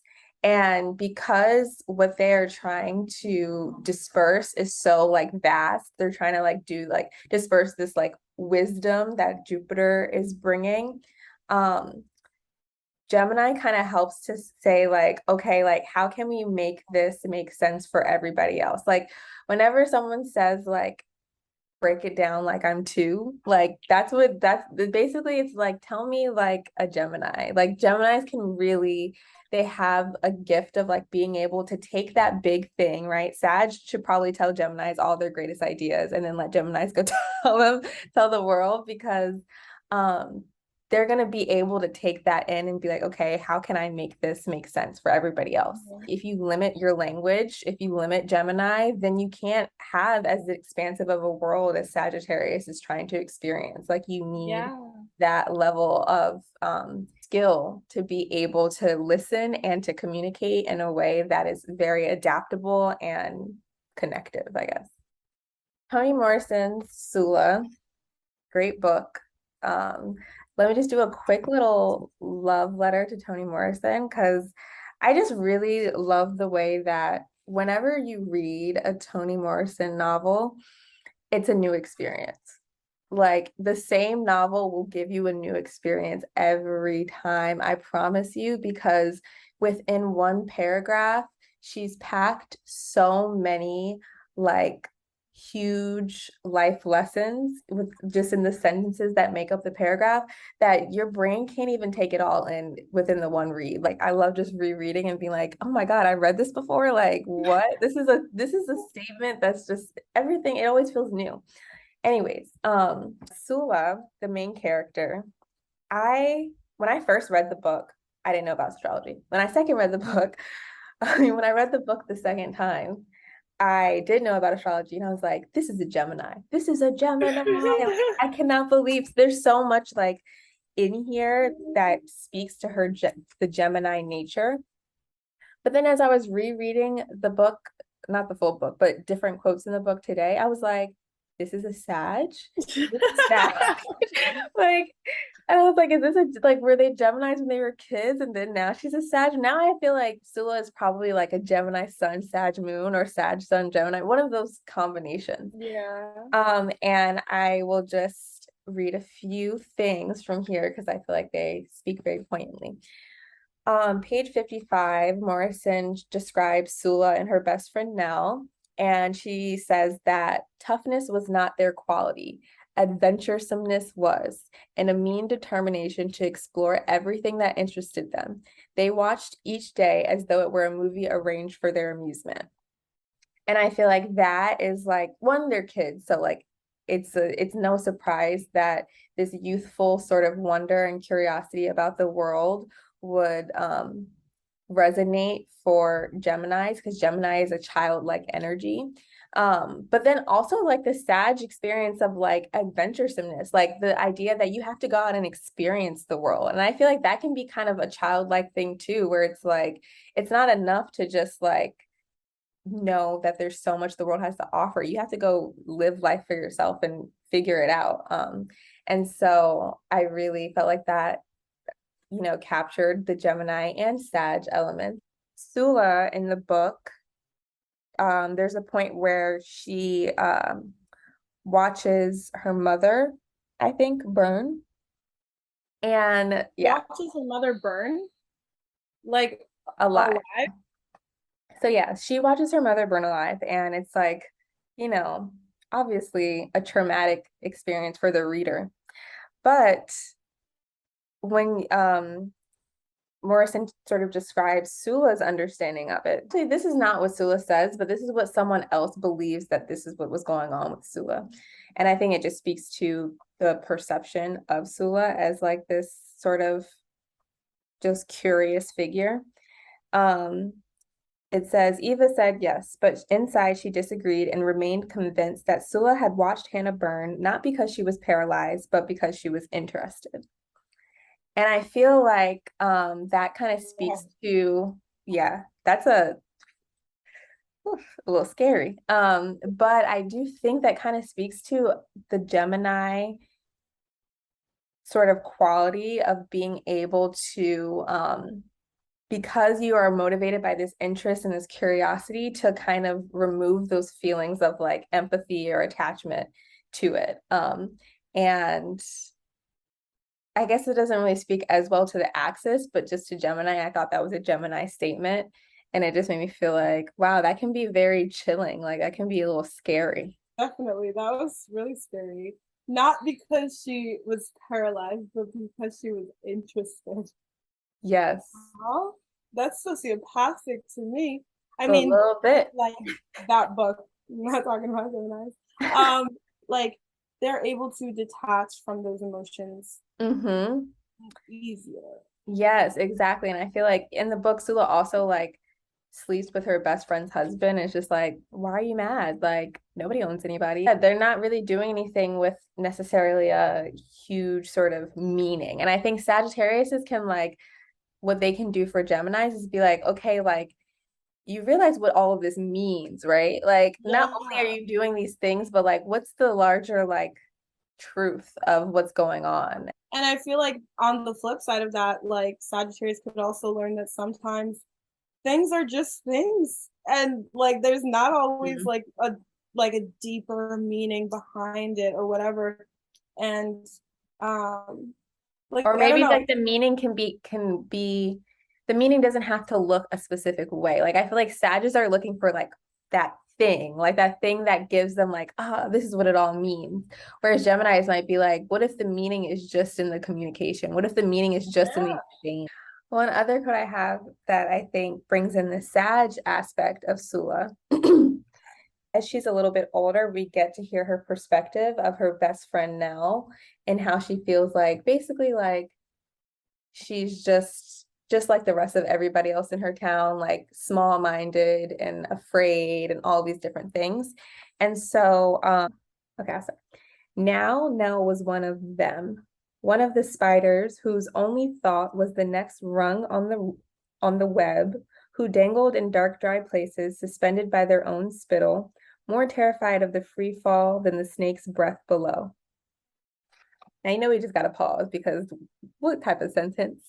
Sula is experiencing in this moment is that disappointment where it's like you're just worried about the small things. You're worried about, you know, the next rung of the web, dangling in dark, dry places, suspended by their own spittle. Like you're so worried about the small sort of life experiences, and you're more terrified to just jump in the free fall than you are of the snake's breath below. And I think the snake's breath below is like, Is it like the death?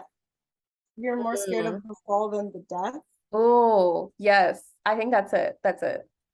And like, I think that so then she goes on because she says she thinks the reasons why they're scared of the fall is because that required demanded invention, a thing to do with the wings, a way of holding the legs, and most of all, a full surrender to the downward flight if they wish to taste their tongues or stay alive.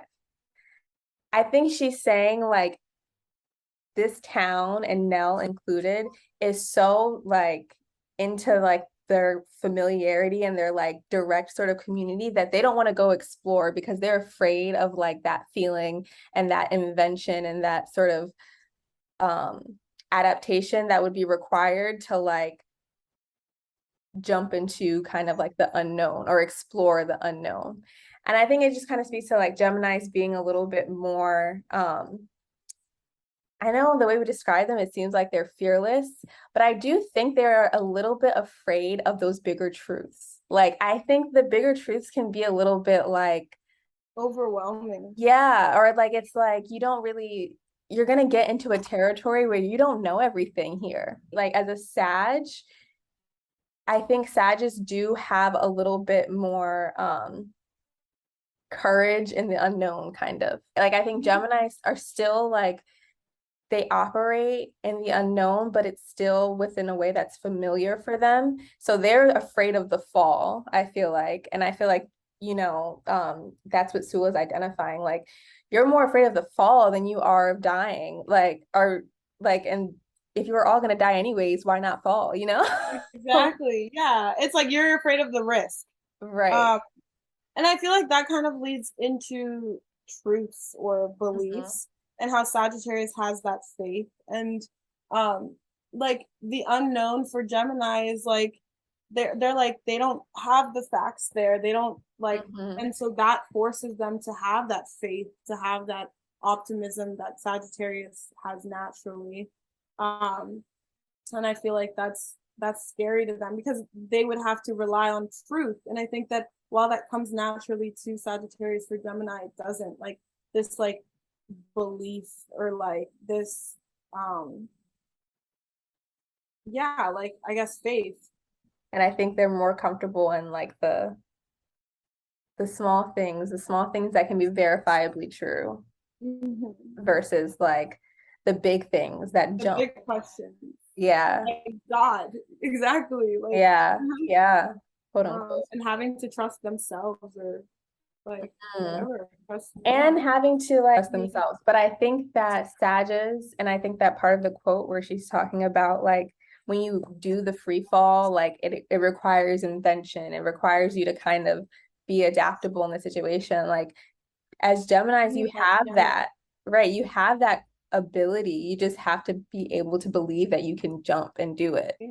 I think that we have to learn that level of like we said, like that level of adaptability of being able to translate, of being able to kind of adhere to your audience, Yeah. as a teacher, as a philosopher, whatever. And Um, Geminis have to learn to dream big. yeah, Like, to and believe to yeah. believe that something's possible outside of their um knowledge. What's something that you feel like both Gemini and Sag teach you specifically? I mean, I think I would go back to that quote that I had, expand your language, expand your world. Um, they just both teach me that there's always more to learn. There's always more to do. Like, and that is what I think this is partially, I think, it's a Pisces rising, but I also just think Jupiter in general, just and Mercury, like they're both kind of reminding you that in small ways and in big ways, there's always more.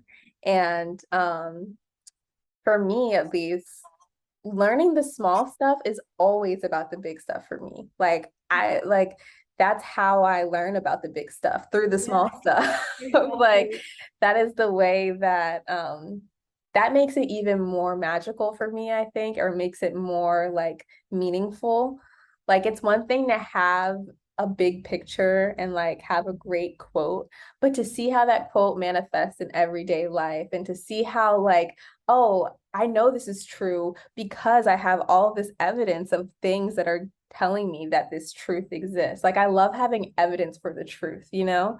Um, Yeah, and I think that's probably, I wonder if people with like Jupiter and Gemini can relate to stuff like that because I feel like you still need to have those facts and figures, but like it's leading you to this bigger truth. for Sagittarius, I feel like the big thing about them is that like they can't be told things. Like they can't be told that something is the way that it is. In order for a Sagittarius to fully process it, they have to experience it. It's like they won't take your advice. They won't take like your life experience like they have to live it in order to Mhm. learn Yeah, it. like the lesson. You can't really learn the lesson if you don't experience it. Like, Exactly.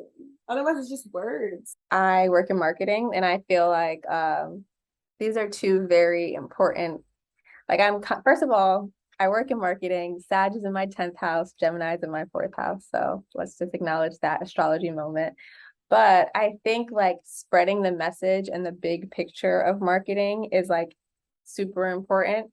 And that's like the jovial Sagittarian, I think, beliefs or like Sagittarian qualities of the job. But I think the Gemini quality is like in the actual content of the deck or of whatever we're presenting, and like it just gives you the facts and figures to make the big picture come to life. But you can't have like to have like a successful sort of marketing experience or to be a successful marketer, you need to be able to hold space for the big picture and for the details at the same time, and be able to know how the details can, you know, basically paint this bigger picture and be able to communicate both in a sense. That's where they can help each other at their maximum potential.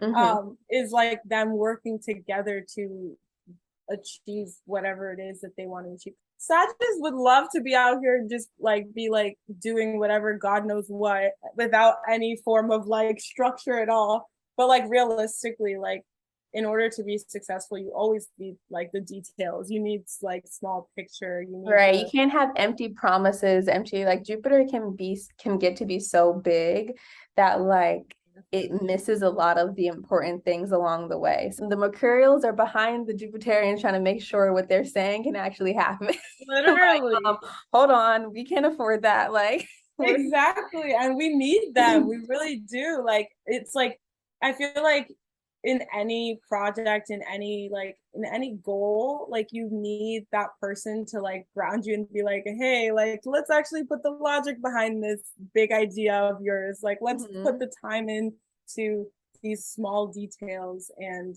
the things that will come up eventually if you're trying to execute this plan. And I Mhm. feel like that's very necessary um for As well. Sagittarius. Yeah, and as well as for Geminis, like sometimes I think when you're in the details a lot, you can lose sight or you can not even know what the big picture is. And like that is the worst. Like in marketing, like if you don't have a big picture, you don't have a story. Like, Yeah. like you don't have anything like that's gonna really bring it all home and make it cohesive and make it like, okay, this is the major takeaway. Like, thanks for giving me all the facts and the details, but what do I need to take away from this? And Yeah. that's what Sages are helping with. This is definitely a fun axis to learn more about, I think. One thing we didn't mention, and this is a nice way to end it off, is like Geminis and Sages, like you're gonna have the time of your life. We gotta shout that out. I think that they both have, I think they're both very funny.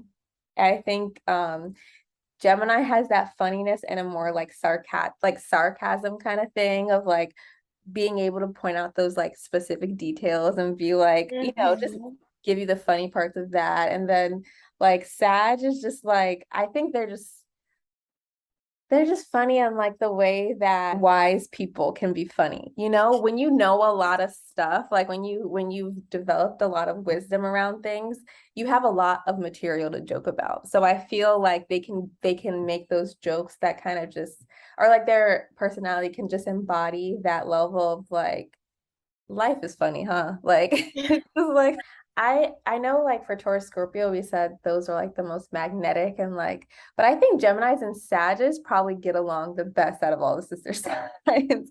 But like I think that the other sister signs might find themselves a little bit more at odds, and I feel like the way we're describing Gemini and Sag, it's not very at odds at all, really. It's more so just like we're just doing the same thing in different ways. Like, let's figure out how to do it together.